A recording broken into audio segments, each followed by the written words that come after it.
તો રાધે રાધે ને જય શ્રી કૃષ્ણ બધાને। આજે આપણે બનાવીશું ગુજરાતીઓની લોકપ્રિય મીઠાઈ એટલે માંડવી પાક। આપણે એવો માંડવી પાક બનાવીશું કે જે મોંમાં મૂકતાં જ પીગળી જાય। આ માંડવી પાક તમે ફરાળમાં પણ લઈ શકો છો। તો ચાલો બનાવીએ માંડવી પાક। તો એના માટે મેં અહીંયા માંડવીના બી લઈ લીધા છે। તમે જેટલા માંડવીના બી લો તેનાથી અડધી આપણે ખાંડ લઈશું।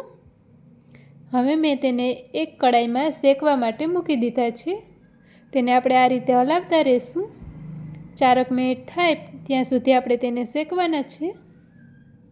શેકાઈ જાય પછી આ રીતે આપણે તેની ફોતરી પાડી લેશું। ફોતરી પાડવા માટે આપણે તેને થોડીક વાર માટે ઠરવા દેવાના, પછી જ ફોતરી પાડવાની। તો આપણી બધી ફોતરી પડી ગઈ છે। હવે આપણે તેને મિક્સરમાં ક્રશ કરી લઈએ, તેનો ભૂકો કરી લઈએ।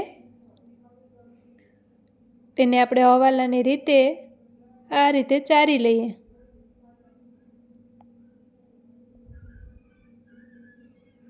તો સરસ મજાનો બધો ભૂકો ચરાઈ ગયો છે। આવો ઝીણો ઝીણો છારીએ તો તે મોંમાં મૂકતાં જ પીગળી જાય। હવે આપણે સાચણી માટે એક કડાઈમાં ખાંડ લઈ લેશું અને ખાંડ ડૂબે તેટલું આપણે પાણી લેશું। હવે આપણે સાચણી થવા માટે મૂકી દઈશું।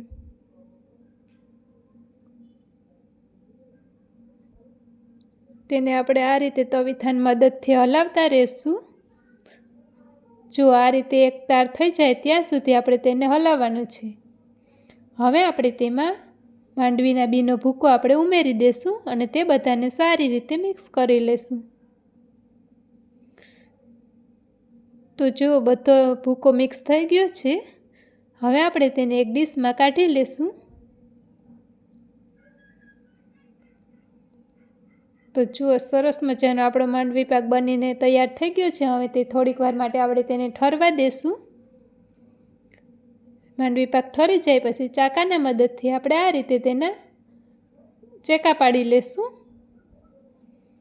હવે આપણે તેની ઢેફલી કાઢી લેશું। તો જુઓ સરસ મજાની ઢેફલી બનીને તૈયાર થઈ ગઈ છે। તો આવો સરસ મજાનો ટેસ્ટી અને સોફ્ટ માંડવી પાક તમે પણ એકવાર જરૂરથી ઘરે ટ્રાય કરજો, ખાવાની મજા જ પડી જશે।